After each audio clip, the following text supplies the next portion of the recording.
Eu quero convidá-lo a abrir, por gentileza, a sua Bíblia, no segundo livro de Crônicas, no capítulo 16, e nós vamos ler juntos do versículo 1 até o versículo 9. Eu vou ler na Nova Almeida atualizada, mas qualquer que seja a sua versão bíblica, acompanhe comigo. Segundo Crônicas, capítulo 16, de 1 a 9. O texto sagrado diz: no 36º ano do reinado de Asa, Baasa, rei de Israel, invadiu Judá e começou a edificar a cidade de Ramá para impedir a entrada e a saída do território de Asa, rei de Judá. Então Asa tirou prata e ouro dos tesouros da casa do Senhor e dos tesouros do palácio real, e enviou servos a Ben-Hadad, rei da Síria, que morava em Damasco, dizendo: que haja uma aliança entre mim e você, como houve entre meu pai e o seu pai. Eis que estou lhe enviando prata e ouro. Vá e anule a sua aliança com Baasa, rei de Israel, para que ele se retire do meu território.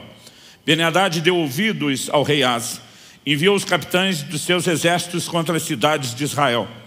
Eles conquistaram Ijon, Dan, Abel-Maim e todas as cidades armazéns de Naftali. Quando Baasa soube disso, deixou de edificar Ramá e não continuou sua obra. Então o rei Asa reuniu todo o povo de Judá e trouxeram de Ramá as pedras e a madeira que Baasa havia usado para edificá-lo. Com elas Asa edificou Geba e Mispa. Naquele tempo, o vidente Anani foi falar com Asa, rei de Judá, e lhe disse: você confiou no rei da Síria e não confiou no Senhor seu Deus. E por isso o exército do rei da Síria escapou das suas mãos. Não é verdade que os etíopes e os líbios formavam um grande exército, com muitos carros de guerra e cavaleiros? Mas, porque você confiou no Senhor, Ele os entregou nas suas mãos. Porque quanto ao Senhor, os seus olhos passam por toda a terra, para dar força àqueles cujo coração é totalmente dele. Nisto, você cometeu uma loucura. Por isso, de agora em diante, haverá guerras contra você. Pai, nós oramos que a Tua palavra ilumine os olhos do nosso entendimento, alcance o íntimo do nosso coração, que ela venha carregada, ó Deus, de revelação, de compreensão espiritual, de aplicação prática, agindo de forma sobrenatural pelo Teu Espírito e cumprindo o propósito pelo qual o Senhor a libera. Nós clamamos que de fato haja dentro de cada um de nós aquela capacidade de percepção e análise que vai além daquilo que possa ser classificado como meramente natural. E desde já nós te damos glória, honra e louvor pela certeza do que o Senhor fará em nome de Jesus. Amém. Bom, eu quero tomar esse texto como nosso ponto de partida e fazer isso usando a lente, o prisma que o Novo Testamento nos dá para a leitura de episódios do Antigo Testamento como esse. Romanos capítulo 15, verso 4 diz: tudo quanto foi escrito para nosso ensino foi escrito, inclusive essa porção das Escrituras. Em 1 Coríntios 10, 11, Paulo falando da história dos israelitas registradas no Antigo Testamento, ele diz que essas coisas foram escritas para nossa advertência, para nosso exemplo. E quando diz para nosso exemplo, não importa se são bons exemplos ou maus exemplos, mas a Bíblia diz para nosso exemplo de quem são chegados os fins dos tempos.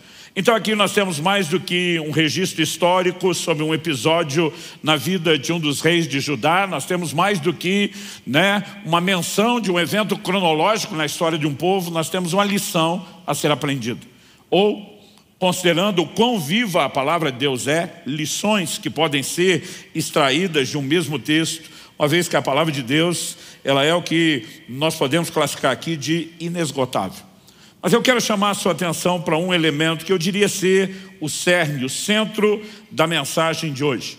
A Bíblia nos mostra que o rei Asa foi confrontado por um profeta, chamado de vidente, porque os profetas tinham visões. Essa era a maneira como Deus falava com eles. Números 12, 6, o próprio Deus diz assim: se há profeta no meio de vocês, eu me revelo a ele por meio de sonhos, visões e enigmas. Então, esse homem, Anani, vem confrontar o rei Asa, dizendo: olha, lá atrás, quando você confiou no Senhor, você viu uma intervenção, mas agora, por que é que você escolheu confiar no rei da Síria em vez de confiar em Deus? Ele não apenas o questiona pela escolha feita, ele anuncia quais seriam as consequências e uma distinção que eu e você podemos fazer, olhando para a vida do rei Asa, é que É diferente você olhar para alguém que nunca confiou em Deus, e ele nunca teve experiência nenhuma com a fé. A outra é você olhar para alguém que confiou, viu resultados concretos, inquestionáveis, e agora deixa de confiar em Deus. E basicamente essa é a essência da história aqui narrada, e eu e você, de fato, precisamos atentar para isso. O versículo 7 que lemos tem o confronto. Você confiou no rei da Síria e não confiou no Senhor seu Deus. Lá atrás, no verso 8, quando ele menciona o episódio, que depois nós vamos olhar com um pouquinho mais de detalhes, a menção dita é porque você confiou no Senhor. Então, basicamente o questionamento era, você já confiou, você já viu os resultados disso, por que é que deixou de confiar? O tema da minha mensagem hoje é não perca a confiança. E se não for pedir muito de você, eu gostaria que você falasse isso para 1 ou 2 vizinhos aí ao lado, de preferência 2, para não parecer que você está fazendo acepção de pessoas. Fala para ele, não perca a confiança. Mesmo se você não conhece, sorri, faz cara de paisagem, fala aí para o outro, não perca a confiança. Para que a gente possa entender um pouco melhor essa mensagem bíblica, eu quero começar, em primeiro lugar, construindo o pano de fundo, o que eu vou chamar aqui de o histórico de Asa. Nos dias de Roboão, que era filho de Salomão, portanto neto de Davi, nós temos o início de uma nova fase na narrativa da história dos descendentes de Israel, que é o período chamado ou classificado como reino dividido. Apenas 2 tribos ficam debaixo do governo da linhagem de Davi, que é a tribo de Judá, a qual o próprio Davi pertencia, e Benjamim, os seus vizinhos mais próximos. As outras 10 tribos, das 12 que compunham a nação de Israel, elas se dividem, elas se unem e elas formam um novo reino. Passa a ser chamado de o reino de Israel, né? Reino de Judá e reino de Israel. O que antes era só Israel, agora se subdivide em 2, né? Muitas vezes a maneira de se referir ao reino de Israel, aquele que tinha o maior volume de tribos, era o reino do norte. E a forma de se referir a Judá, o reino do sul. Se a partir desse momento na narrativa bíblica você não atentar para isso, muitas vezes você pode confundir o que está acontecendo. Aqui nós temos um momento específico, onde a nação de Israel, das 10 tribos, está em guerra com a nação de Judá, as outras 2 tribos. O que antes era um só povo, agora um reino dividido, eles estão em guerra. Isso acontece durante o governo, durante o reinado de Asa, que toma uma decisão. Eu preciso resolver o meu problema.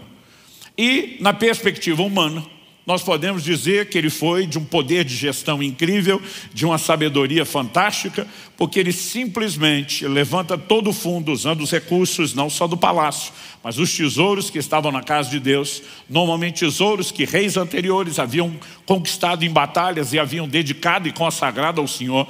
E ele manda tudo isso como uma oferta, como um pagamento a Ben-Hadad, rei da Síria, dizendo, rompa a sua aliança com o rei de Israel, alie-se a mim e una-se a mim contra ele. E a Bíblia diz que foi isso que aconteceu. O rei de Israel, de repente, precisa avaliar as coisas e diz, uma coisa é guerrear com o povo, outra é abrir 2 frentes de batalha ao mesmo tempo, alguém que está ao sul e outro inimigo que está ao norte de mim, e ele simplesmente desiste da empreitada. Apesar do prejuízo financeiro que o rei de Judá, o rei Asa tem, a Bíblia diz que de alguma forma ele consegue pegar todo o material que o rei de Israel estava usando para sitiar suas cidades, edificar, existe uma espécie de compensação, e de repente o que eu e você podemos olhar e dizer, houve paz, deixou-se de ter guerra e aparentemente o problema está resolvido.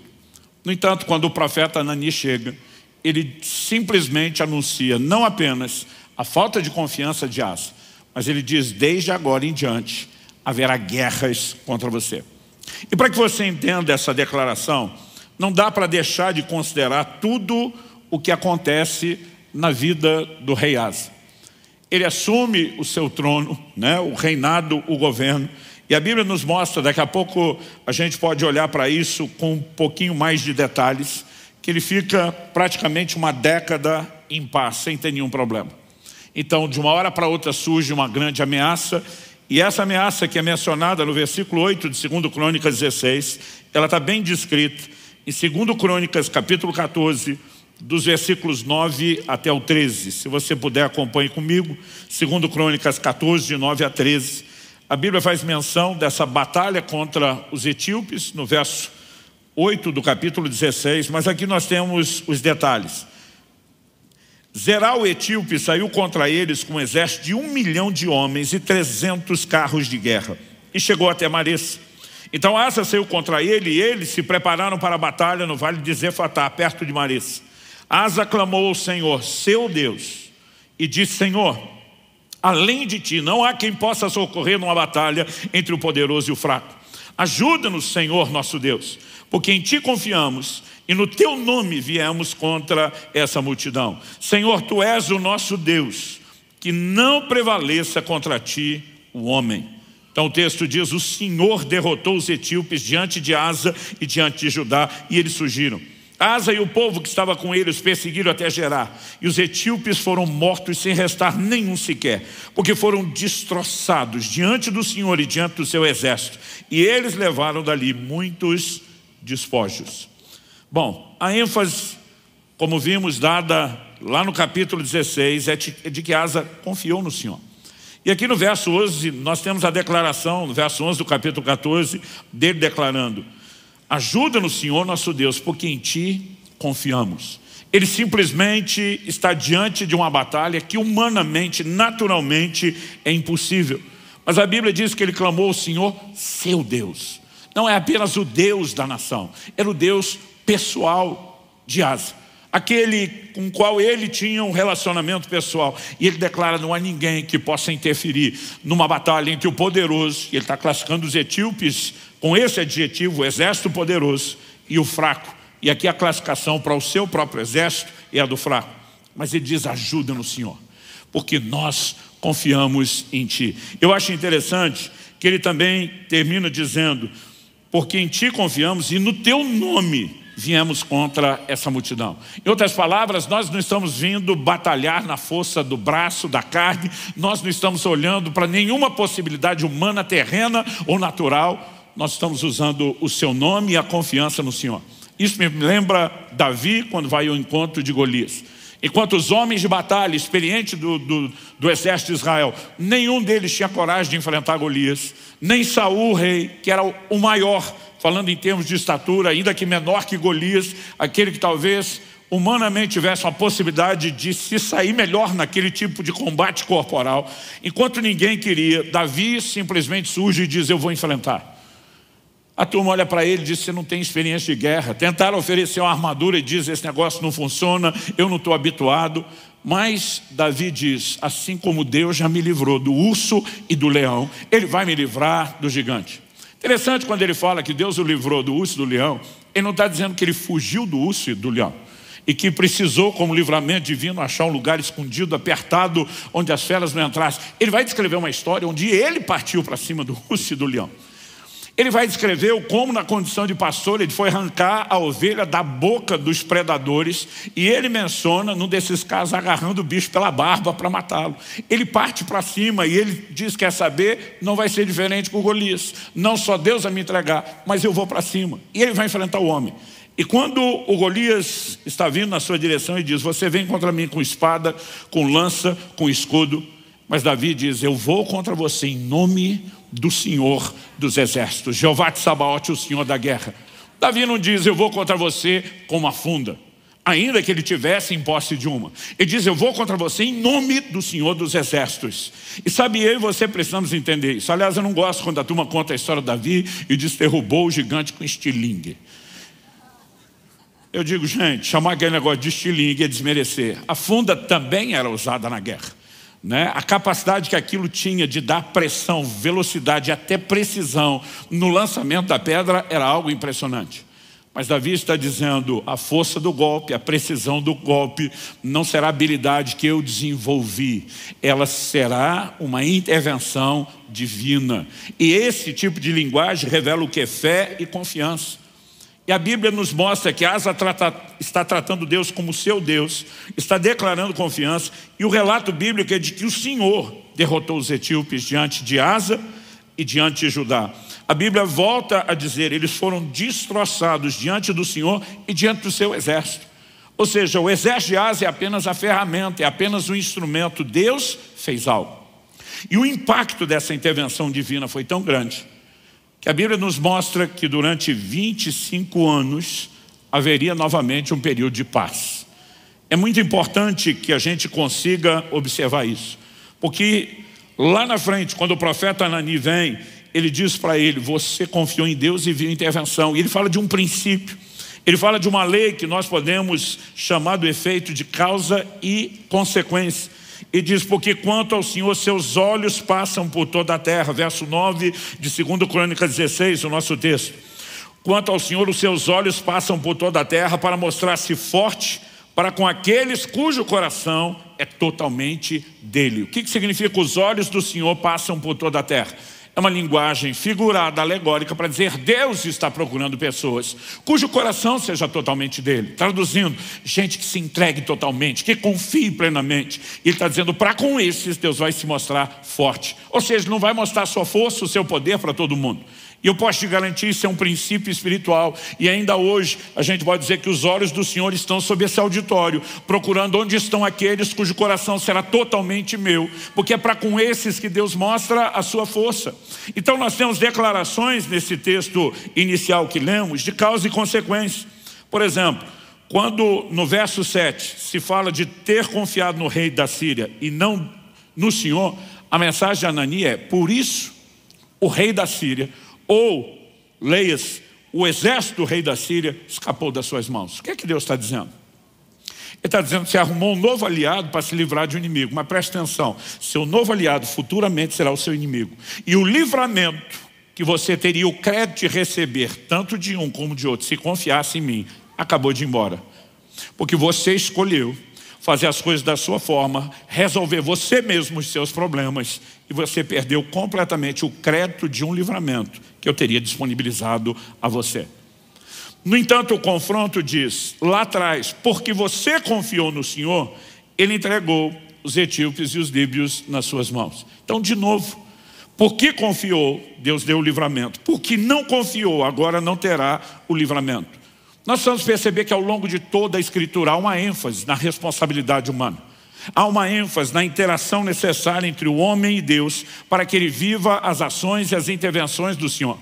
E quando falamos de confiança, há sempre, ao introduzir o assunto da fé, da crença em Deus, da confiança, não importa o sinônimo que a gente use para classificar o assunto confiança que nós estamos falando, há sempre dois aspectos que precisam ser levados em questão.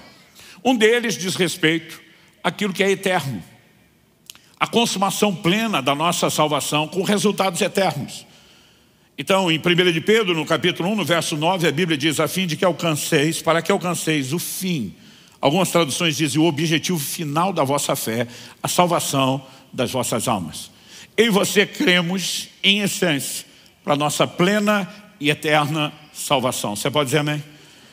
Agora, isso não significa que a mesma fé que nos levará a resultados eternos, ao benefício dessa plena salvação, que ela não produza manifestações e intervenções de Deus aqui e agora, diante de necessidades que temos também nessa vida terrena. Quando você olha para as Escrituras, não dá para negar esse outro aspecto da fé. Então, em 1 de João, no capítulo 5, o apóstolo, ele declara que todo aquele que é nascido de Deus, isso deve incluir a mim e a você, todo aquele que é nascido de Deus vence o mundo. Ele diz: e essa é a vitória que vence o mundo, a nossa fé. Ou seja, enquanto caminhamos em direção à nossa plena e eterna salvação, nós teremos adversidades, nós enfrentaremos resistências, nós teremos problemas, chame do jeito que você quiser, e eles precisam ser vencidos nessa caminhada terrena, e a forma de vencê-los é usando a mesma fé que nos leva à salvação eterna. Então, particularmente, eu não gosto quando vejo determinadas igrejas e pregadores dando ênfase à fé, quase como se ela fosse só para melhorar a nossa vida terrena e não tivesse um impacto eterno. Paulo diz em 1 Coríntios 15, se é só para essa vida que esperamos em Cristo, nós somos de todos os homens os mais dignos de lástima. Outra tradução diz os mais infelizes. Então nós não podemos apenas definir a fé como algo que resolve conflitos, adversidades momentâneas e nos esquecer daquilo que é eterno. Mas aí nós temos outro grupo, às vezes zeloso de não perder a essência da mensagem da fé e do seu objetivo de plena e eterna salvação. E eles parecem também fazer uma outra dicotomia, uma outra divisão e sinalizar que a fé só vai ter resultado eterno e que não há intervenções a serem vividas agora. E a gente não pode olhar para isso e concordar e dizer que apenas a gente simplesmente se sujeita a tudo aquilo que se levantar, que não há como confiar em Deus para nenhuma intervenção aqui, porque nós só estamos esperando uma salvação eterna. Essa mensagem também não é bíblica. É lógico, se formos comparar os dois aspectos, aquilo que é eterno tem mais peso do que aquilo que é passageiro. O apóstolo Paulo ilustra isso escrevendo a Timóteo. Ele diz, o exercício físico tem pouco proveito, mas a piedade para tudo é proveitosa. Ele não está dizendo que o exercício não tinha proveito, mas ele diz tem pouco proveito, mas a piedade para tudo é proveitosa. Por quê? Ele diz tem a promessa dessa vida e da que há de vir. Traduzindo, o exercício melhora a sua qualidade de vida aqui e só, não produz resultados eternos. A piedade abençoa você aqui e produz resultados eternos. Ele não está falando para escolher entre um e outro. Ele mostra que você pode usar os dois, mas obviamente ele está dizendo que existe algo que tem um peso maior, porque suas consequências são eternas. Quando falamos desses dois aspectos da fé, nós não estamos falando de fés diferentes. É a mesma fé, no mesmo Deus, fundamentado na mesma palavra e promessas, e que tem áreas de atuação que são complementares, não são divergentes. Então eu e você, ao longo da caminhada, teremos adversidades, teremos circunstâncias difíceis e precisamos aprender a confiar no Senhor se queremos ver o sobrenatural de Deus, se queremos ver manifestações do poder de Deus e suas intervenções milagrosas. Mas não podemos limitar a fé a isso e ignorar aquilo que é eterno.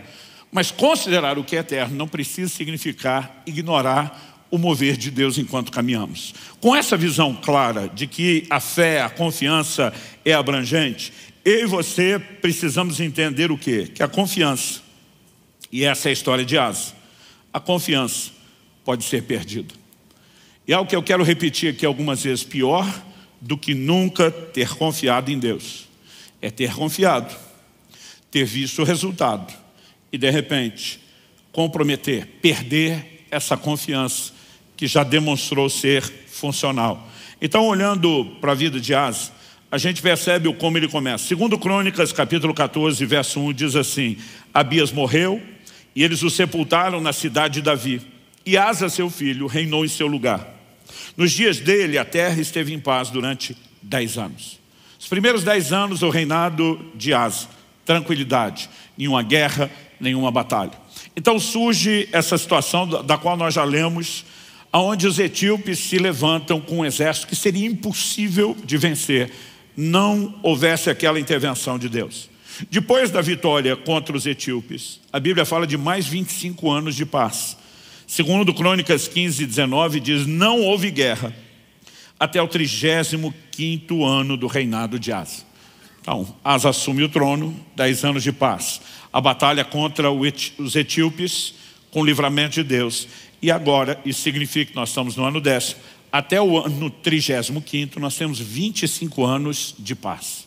Ou seja, nos primeiros 35 anos do seu reinado, ele teve uma situação de guerra e ainda com intervenção de Deus. Agora surge o problema com Baasa, rei de Israel.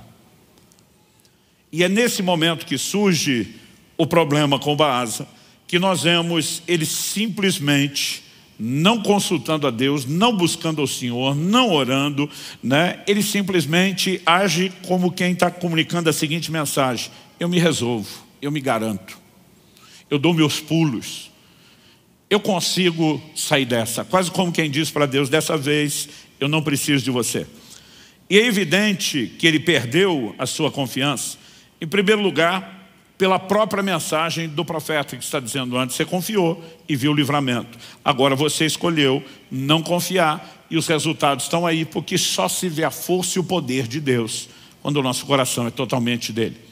Mas há outros relatos que mostram que esse homem perdeu a confiança. A gente leu do verso 1 ao 9 de 2 Crônicas 16 e o verso 10 nos mostra qual foi a atitude de Asa com o profeta Anani. A Bíblia diz, porém, Asa se indignou contra o profeta e o lançou na prisão, porque estava enfurecido contra ele por causa disso. Na mesma ocasião, Asa oprimiu alguns do povo. Então a questão não é ser confrontado. A questão é o que você faz com o confronto. É lógico que esses monarcas soberanos, né, eles, pelo nível de poder que tinham, muitas vezes o ego se tornava um tanto quanto exacerbado. Mas você olha para Davi, por exemplo, depois de ter pecado, quando Natã o visita e coloca o dedo na ferida, qual foi a reação de Davi? O Salmo 51, que Davi compõe como arrependimento do seu pecado. Ele declara a Deus: contra ti, e contra ti somente, eu pequei. O que nós vemos é um homem que se quebranta, é um homem que se arrepende, que vai trilhar um caminho de restauração. No entanto, a atitude de Asa não foi dizer: eu errei. A atitude de Asa é dizer ao profeta: eu não estou nem aí porque você está falando e eu vou te silenciar. E o colocou na prisão. É lógico que o problema dele não era com o mensageiro. O problema de Asa é com quem enviou o profeta, é com quem enviou o mensageiro. Mas toda a sua atitude mostra que realmente o coração dele havia se desconectado com Deus. E é um outro detalhe: na mesma ocasião, Asa oprimiu alguns do povo, aqueles a quem deveria servir. Alguns versículos à frente, 2 Crônicas 16, verso 12 e 13, mostram que até mesmo por ocasião da morte, poucos anos depois, essa foi a atitude dele. A Bíblia diz: no 39º ano do seu reinado, Asa contraiu uma doença nos pés, e essa doença era muito grave. Porém, na sua enfermidade, ele não recorreu ao Senhor, mas confiou nos médicos. Asa morreu no 41º ano do seu reinado. Sabe, nós temos algo que precisa ser compreendido. Em primeiro lugar, eu quero deixar claro que eu não creio que esse texto diga o que eu já vi alguns pregadores tentar fazê-lo dizer: que um crente não deveria buscar ajuda médica, porque isso significa incredulidade. A medicina é uma dádiva de Deus. A Bíblia faz menção, né, em Ezequiel 47, das folhas de uma árvore que seriam para remédio. Essa sabedoria e entendimento tem sido dada por Deus ao longo da história da humanidade e tem sido bem utilizado. Desde o entendimento do uso de alimentos, como, né, o uso das plantas, das ervas. Paulo se refere a Lucas, que era parte da sua equipe missionária, como sendo o médico amado. Escrevendo a Timóteo, o apóstolo Paulo, que tinha um ministério de cura poderoso, ele dá orientações muito práticas. Ele diz, por exemplo, em 1 Timóteo 5, não beba apenas água por causa das frequentes enfermidades no seu estômago. Bebe um pouco de vinho. O que ele está dizendo? Ele não está dizendo só para Timóteo: olha, você tem que só orar e aplicar fé. E eu, obviamente, não estou falando contra isso. Eu estou apenas deixando claro que a Bíblia não espiritualiza tudo. E há questões naturais com as quais eu e você teremos que lidar. Por exemplo, o Salmo 127 diz: se o Senhor não guardar a cidade, em vão vigia a sentinela. Deus não está dizendo que não pode ter sentinela. Deus não está dizendo que não deveríamos se preocupar com esse tipo de segurança. Ele apenas está dizendo que se nós confiarmos apenas na sentinela e não no que ele pode oferecer, nós teremos um problema, porque não teremos segurança completa. A mesma mensagem é dada por meio de Paulo na carta a Timóteo. Quando no capítulo 6, dos versos 17 a 19, Paulo diz assim: exorta os ricos desse mundo que não confiem na instabilidade das riquezas, mas em Deus. A questão não é que é errado você ter recursos. A questão não é que é errado você fazer um pé de meia, você ser previdente. A sabedoria divina nos mostra isso quando José, no Egito, diz para Faraó: aproveita os anos das vacas gordas de prosperidade, estoca, provisiona, para que você possa enfrentar o momento da necessidade. O problema é quando existe uma confiança que é depositada nas riquezas, em vez de ser depositada em Deus. Interessante que Paulo diz assim: não confie na instabilidade das riquezas. Sabe o que ele está dizendo? Mesmo aquilo que você acha que é o seu pé de meia, aquilo que você se organizou a ponto de dizer dentro de você: eu me garanto, você pode ser surpreendido, as circunstâncias podem mudar, a economia mundial pode virar da noite para o dia, e daqui a pouco você vai descobrir que isso não é tão estável quanto você achava que era. Então não tem nada de errado você tomar as suas providências. Errado é quando você confia nisso, a ponto de descartar a confiança em Deus. E a Bíblia diz que ele não recorreu ao Senhor, ele confia nos médicos. O problema é a confiança nos médicos, a ponto de ser para Deus: eu te descarto, eu não preciso de você, eu me garanto, eu tenho quem resolva o meu problema. E os médicos não conseguiram resolver o seu problema. Por outro lado, você vai ter reis como Ezequias, que os médicos não podiam resolver o seu problema. Ele vira para a parede, ele ora, ele chora, ele clama, e ele vê uma intervenção de Deus. A questão é onde colocamos a nossa confiança. E o que me parece ficar muito claro nessa história é que esses aspectos da fé, seja se nós estamos falando do relacionamento pessoal com Deus, de fé para as circunstâncias, ou daquilo que diz respeito até mesmo à nossa salvação que é eterna, eles se mesclam de tal forma no uso da mesma fé, que muitas vezes nós não percebemos que ao estar baixando a guarda para confiar em intervenções de Deus na vida terrena, nós podemos estar comprometendo todas as outras áreas onde a fé deveria estar agindo. E quando eu olho para a vida de Asa, obviamente fica claro, fica evidente para mim que a confiança, que a fé, ela pode ser perdida. Quando eu olho para o que aconteceu, eu não creio que o rei foi castigado, entre aspas, porque deixou de confiar em Deus. Então Deus, de uma forma birrenta, rancorosa, diz: agora você vai ver, agora eu vou para cima de você. Deus simplesmente diz: o exército da Síria escapou das suas mãos. O que você nem imagina, que é os problemas que você ainda terá, você acabou de jogar fora toda a provisão quando escolheu não confiar.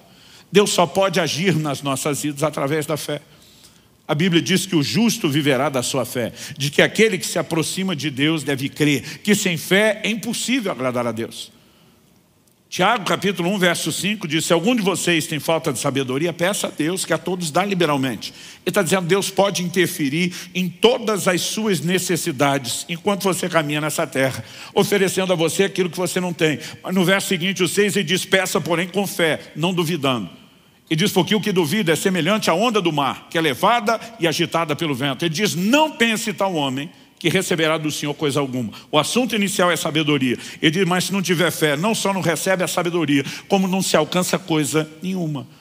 A fé é a única forma através da qual eu e você podemos receber de Deus, não apenas a salvação eterna, qualquer nível de intervenção. E o ponto é, a confiança pode ser minada com todos os resultados que ela poderia proporcionar se não tivesse sido perdida ou comprometida. Esse homem não foi castigado, ele simplesmente escolheu agir por conta própria.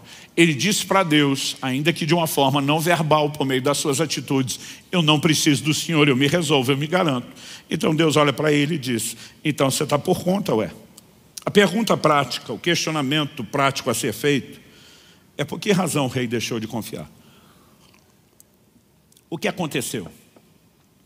A gente consegue ter uma leitura dessa autossuficiência, alguém que está dizendo para Deus: eu me garanto, eu resolvo meus problemas sem o Senhor. Mas como alguém que lá atrás está dizendo: nós não podemos sem o Senhor, está clamando, está crendo, está vendo aquilo que Deus pode fazer, chega a esse ponto?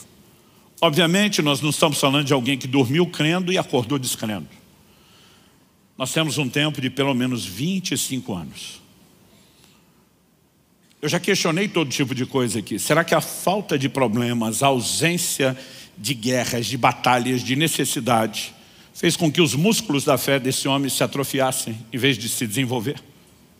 Tiago capítulo 1 verso 2 diz: meus irmãos, tende por motivo de grande alegria, não só alegria, grande alegria, o passardes por várias provações, não só provações, mas várias. Quando você considera esses detalhes, a mensagem chega a ser quase assustadora, porque ter alegria na provação já não é fácil. Agora a Bíblia manda ter muita alegria em várias provações. Mas quando você olha o texto bíblico, você percebe a justificativa para que eu e você nos alegremos. Porque normalmente a nossa inclinação é olhar somente para o problema em si que nós estamos enfrentando como algo desconfortável. Mas o verso seguinte, o 3, diz: sabendo que a aprovação da fé que vocês têm produz perseverança. Ora, a perseverança deve ter ação completa, para que vocês sejam perfeitos e íntegros, sem que lhes falte nada. Ele está dizendo: enquanto você está pensando em evitar o desconforto de adversidades, você não percebe que poderia estar comprometendo o seu crescimento. Mas há muitas coisas que precisam ser consideradas. O ponto, enquanto nós vamos considerando algumas dessas coisas a ser avaliado, é que não só, como eu disse em segundo lugar, depois de avaliar o histórico de Asa, a confiança pode ser perdida, mas é o contraponto de que a confiança precisa ser preservada.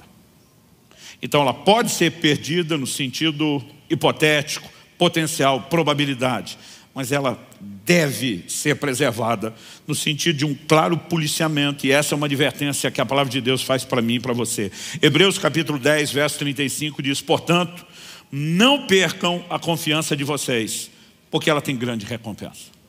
Sabe que você poderia repetir esse versículo comigo?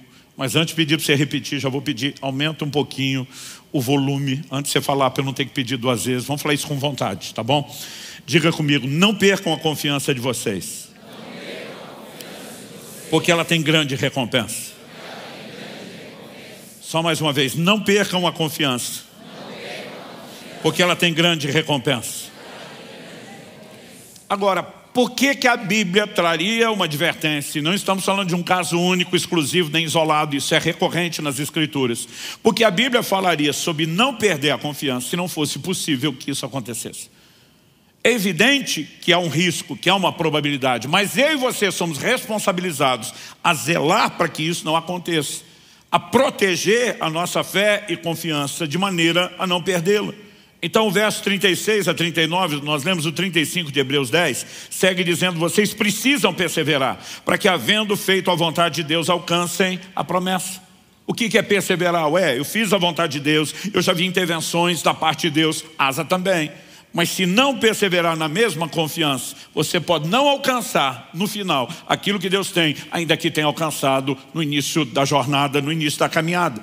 O texto segue dizendo: porque ainda dentro de pouco tempo aquele que vem virá e não irá demorar, mas o meu justo viverá pela fé. Uma referência a Abacuque 2,4. E se retroceder, dele a minha alma não se agradará. Significa que alguém pode retroceder na fé? Claro que sim. Essa é a classificação, o adjetivo dado a quem perde a confiança. E se retroceder, dele a minha alma não se agradará. E o texto termina no 39. Nós, porém, não somos dos que retrocedem para a perdição, mas somos da fé para a preservação da alma. Agora vamos pensar junto. Será que é possível que aquela mesma fé aplicada no mesmo Deus seja para circunstâncias terrenas ou para o resultado eterno, mas é a mesma fé, aspectos diferentes? Será que é possível que ela seja comprometida num aspecto sem que seja no outro?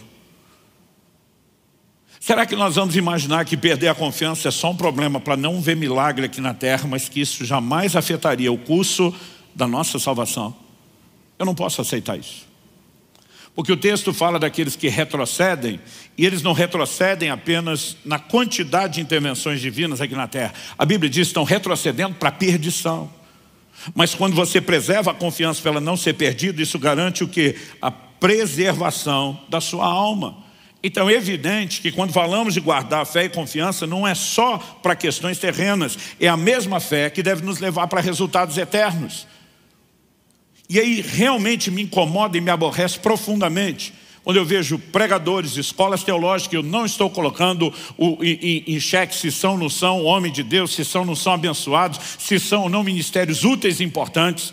Mas quando eu percebo que nessa área eles insistem em dizer não existe o menor risco de que alguém perca a salvação, e oferecem um falso senso de segurança.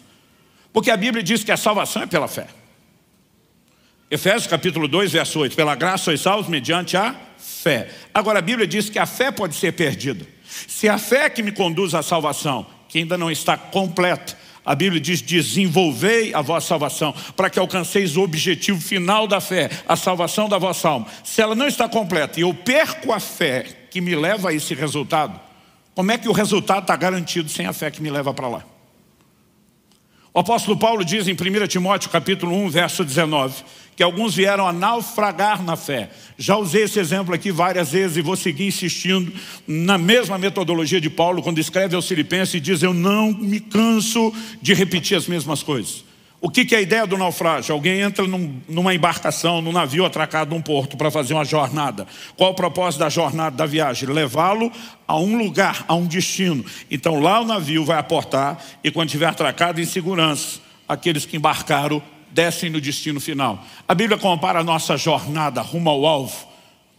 Aquilo que Paulo diz em Filipenses, né? Eu prossigo para o alvo. O que é o alvo? O prêmio da soberana vocação de Deus em Cristo Jesus. Compare isso com a jornada da fé. Mas o que era o naufrágio? Quando alguém nessa jornada, o navio ou a embarcação, naufragava, isso significava não apenas que a jornada não era completada, mas que as pessoas se perdiam no processo. Quando aplicamos isso à caminhada de fé, que conclusão chegamos? Paulo está dizendo de uma jornada interrompida de gente que se perdeu no processo, e a gente simplesmente nega isso de forma deliberada. O apóstolo Paulo, ele encerra a sua carreira dizendo: eu combati o bom combate, 2 Timóteo 4,7.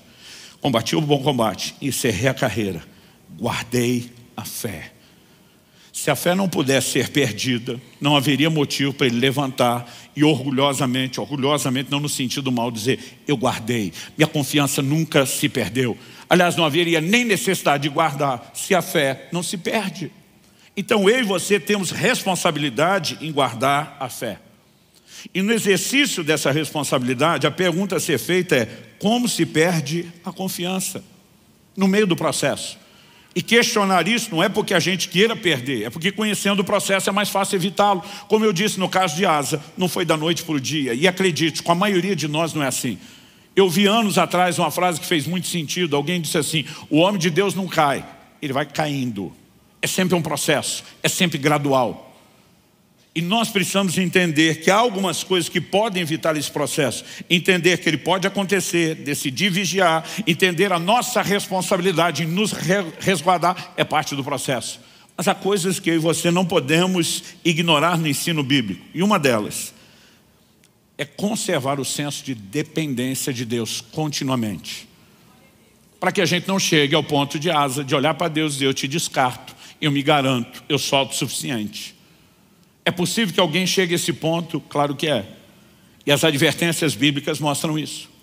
Em Deuteronômio 8, quando Deus está falando a respeito do momento em que eles entrariam na terra prometida, o Senhor diz assim: mas depois que vocês tiverem comido, depois tiverem fartos, depois tiverem construído casas, depois tiverem prosperado, não se esqueçam do Senhor seu Deus.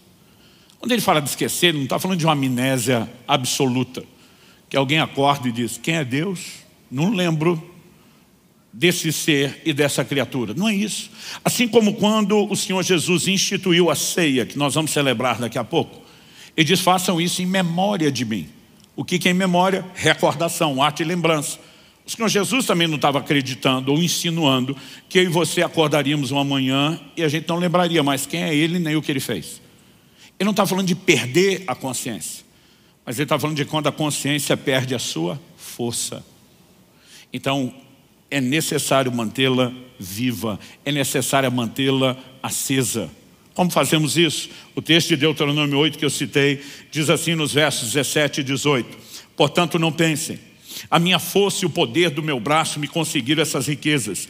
Pelo contrário, lembrem-se do Senhor seu Deus, porque é Ele quem lhes dá força para conseguir riquezas, para confirmar sua aliança, que sob juramento prometeu aos pais de vocês, como hoje se vê. Deus está dizendo: quando os resultados chegarem, quando vocês tiverem crescido, quando tiverem prosperado, não se achem. Não olhe para vocês dizendo: meu braço me garantiu. Lembrem que foi o Senhor.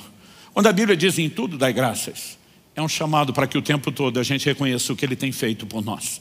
Em João 15,5, Jesus disse: sem mim nada podeis fazer. Paulo, em 1 Coríntios 15:10, faz uma afirmação ousada. Alguns classificariam de abusada. Ele diz: eu trabalhei mais do que todos os apóstolos. Depois de fazer isso, ele diz: não eu, mas a graça de Deus comigo. O que ele está dizendo? Posso ter tido resultado, mas não vou cair no engano de achar que eu sou o cara. Os recursos vieram dele, a força veio dele, o poder de realização era dele. E a Bíblia nos mostra com clareza, Paulo sinaliza isso em 1 Coríntios 1, para que no final das contas ninguém se glorie diante do Senhor. Nenhum de nós no final vai poder, no dia da prestação de contas, dizer para Deus: pois é, até o Senhor sabe que eu sou o cara. Porque isso não é verdade. E Deus está dizendo: lembre disso.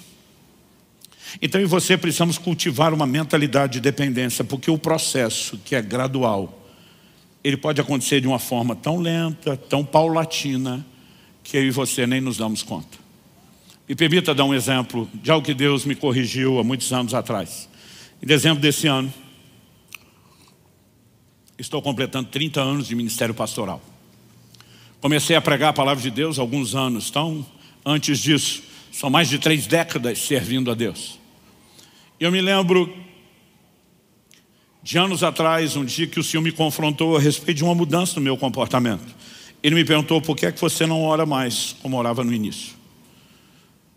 Desde jovem, solteiro, eu separava horas do meu dia, mesmo numa agenda apertada de trabalho, de estudo, para estar com Deus dia a dia. Raramente iria ministrar em qualquer lugar sem ter investido um bom tempo de oração, de jejum, buscando a Deus. Mas agora o Senhor me cobra e diz: por que você não ora como orava antes? Eu falei: Deus, eu era solteiro, não tinha mulher, não tinha filhos, não tinha igreja para pastorear, quase como quem diz, o Senhor mesmo me encheu de tanta atividade que agora não sobra tempo para orar como eu orava antes.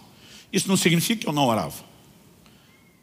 Mas eu não orava como orava antes. Não era o mesmo ritmo, não era a mesma intensidade, não era, o mesmo tempo despendido diante do Senhor. E quando eu estou dizendo aquilo, e realmente acreditava naquilo, porque ninguém acha que consegue enganar o Deus que sabe todas as coisas. Quando eu respondi isso, o Senhor me falou: não, essa é a desculpa na qual você resolveu acreditar e dessa forma não enxergar o que está acontecendo.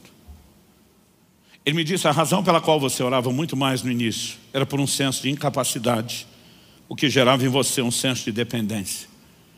Era sempre um desespero dentro de você: eu não consigo fazer isso, a menos que Deus o faça.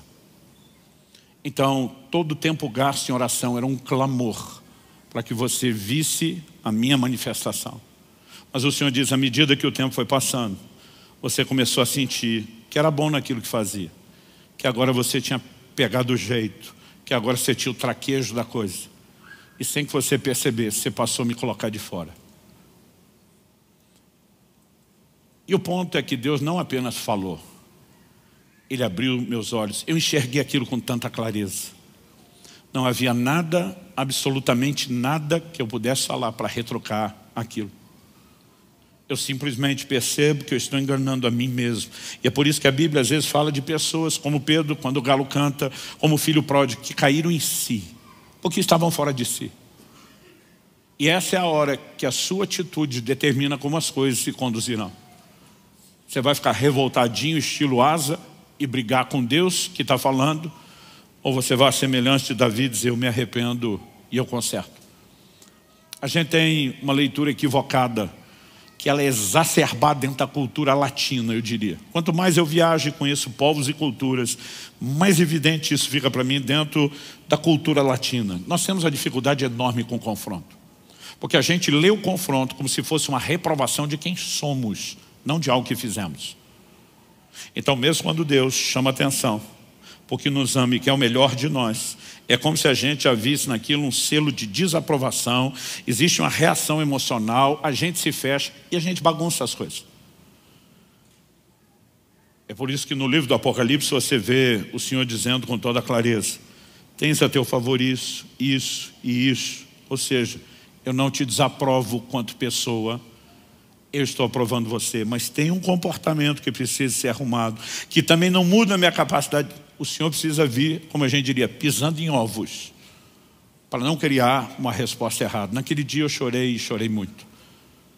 Eu passei a orar e clamar a Deus com insistência: não me deixe entrar nesse processo gradual de autossuficiência, de te excluir do processo. Me ajude. Mas ao mesmo tempo em que eu dizia: me ajude, o Senhor diz: há formas de você se ajudar. E uma delas é cultivar gratidão por tudo que Deus tem feito. É o tempo todo reconhecer aquilo que você não pode sozinho. É você continuar crendo e clamando para novas intervenções. Lembrando, esse tem sempre sido o meu histórico dependência de Deus. A fé, ela não apenas pode, ela precisa ser preservada. E a minha mensagem para você hoje é: não perca a sua confiança. Me parecia às vezes que Deus cobrou quase que demasiadamente a Asa, mas como foi dito em Lucas 12:48, aquele a quem muito foi dado, muito lhe será exigido. Quanto mais nós vemos e experimentamos o que Deus tem, maior será o nível de cobrança. E Asa viu o que Deus podia fazer. Ele não tinha o menor direito de escolher parar de confiar. Eu vou repetir mais uma vez o que eu anunciei e ficaria repetindo.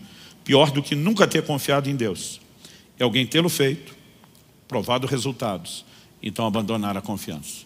Eu termino lendo a você a advertência de Hebreus capítulo 3, de 12 a 14. Tenham cuidado, irmãos, para que nenhum de vocês tenha um coração mau e descrente, que o leve a se afastar do Deus vivo.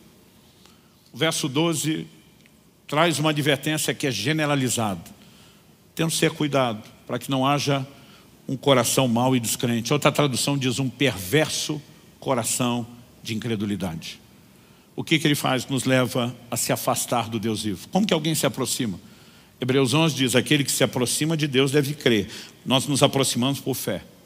Só pode afastar quem já aproximou primeiro. Como que se afasta? Incredulidade, o oposto da fé. Verso seguinte diz, pelo contrário, o que é o contrário de se afastar, permanecer próximo, colado, juntinho, ou na linguagem do bom mineiro do interior, agarrado nele. E diz, pelo contrário, animem uns aos outros todos os dias, durante o tempo que se chama hoje, a fim de que nenhum de vocês seja endurecido pelo engano do pecado. Porque temos nos tornado participantes de Cristo, se, e aqui o condicional é claro, se de fato guardarmos firme até o fim a confiança que desde o princípio tivemos. Se ela não for comprometida, então os resultados eternos também serão preservados, e não só as intervenções de Deus na nossa jornada terrena. Que o Senhor nos ajude a perceber o quão sério isso é, abraçar sua mensagem amorosa que valoriza cada um de nós e o relacionamento que Ele quer ter conosco, e que a gente seja cuidadoso no exercício da nossa responsabilidade de permanecer interagindo com Ele em nome de Jesus. Feche seus olhos. Pai, nós oramos que a Tua palavra produza resultados não apenas aqui e agora, mas mesmo depois dessa reunião. Nós oramos que aquilo que o Senhor começou não apenas continue, mas cresça, progrida, se desenvolva, e que a Tua palavra, como o Senhor disse por boca do profeta Isaías, cumpra o propósito pelo qual tem sido enviado. Agradecemos a expressão do Seu amor, Sua advertência, Sua instrução, a orientação, a exortação para preservarmos a fé e a confiança. E queremos Te dar a devida resposta, clamando graça e favor sobre cada um, para que a resposta seja não apenas aquilo que diremos, aquilo que sentiremos ou pensaremos apenas nesse momento de culto e de ceia, mas o que faremos com isso logo depois. Nós oramos em nome de Jesus. Amém.